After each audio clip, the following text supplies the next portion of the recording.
ഒരു പൊക്കത്തിൽ നിന്ന് വീണ ഒരു വ്യക്തിയോ അല്ലെങ്കിൽ ഒരു ബൈക്കിൽ നിന്ന് തെറിച്ചു പോയ ഒരു വ്യക്തിക്കും നട്ടലിൽ പൊട്ടലുണ്ടാകാനുള്ള സാധ്യത വളരെ കൂടുതലാണ്. ഇങ്ങനെ നട്ടലിൽ പൊട്ടലുണ്ടായ വ്യക്തികളെ നമ്മൾ നട്ടലിനെ പ്രൊട്ടക്ഷൻ കൊടുത്ത് വേണം എപ്പോഴും ഹോസ്പിറ്റലിലോട്ട് ഷിഫ്റ്റ് ചെയ്യാൻ. അല്ലെങ്കിൽ എന്ത് സംഭവിക്കും? ഈ പൊട്ടിയെല്ല് മുറിഞ്ഞിരിക്കുകയാണ്, അതിൻ്റെ അകത്തൂടെ സ്പൈനൽ കോഡ് പോകുന്നുണ്ട്.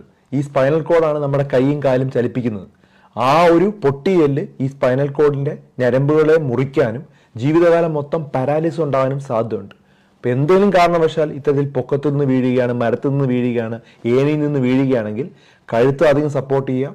അതിനുശേഷം നട്ടൽ അനങ്ങാത്ത രീതിയിൽ ഒരു സൈഡിലോട്ട് ചരിച്ച് പതുക്കെ ചരിച്ച് ഒരു പലക അടിയിലോട്ട് കയറ്റി ഒരു 3 പേര് 4 പേര് ചേർന്നിട്ട് പതുക്കെ വേണം ആ വ്യക്തിയെ പോലെ ഷിഫ്റ്റ് ചെയ്യാൻ. പല സമയത്തും കണ്ടു നിൽക്കുന്ന വ്യക്തികളെല്ലാം ഒടിച്ചു മടക്കി ഇങ്ങനെ എടുത്തു പോകുമ്പോൾ ഈ പൊട്ടിയ ഈ എല്ല് നേരെ സ്പൈനൽ കോഡ് വന്ന് ഇഞ്ചുറി ഉണ്ടാകുകയും പല ആളുകൾക്കും ജീവിതകാലം മൊത്തം പാരാലിസിസും ഉണ്ടാകാൻ സാധ്യതയുണ്ട്.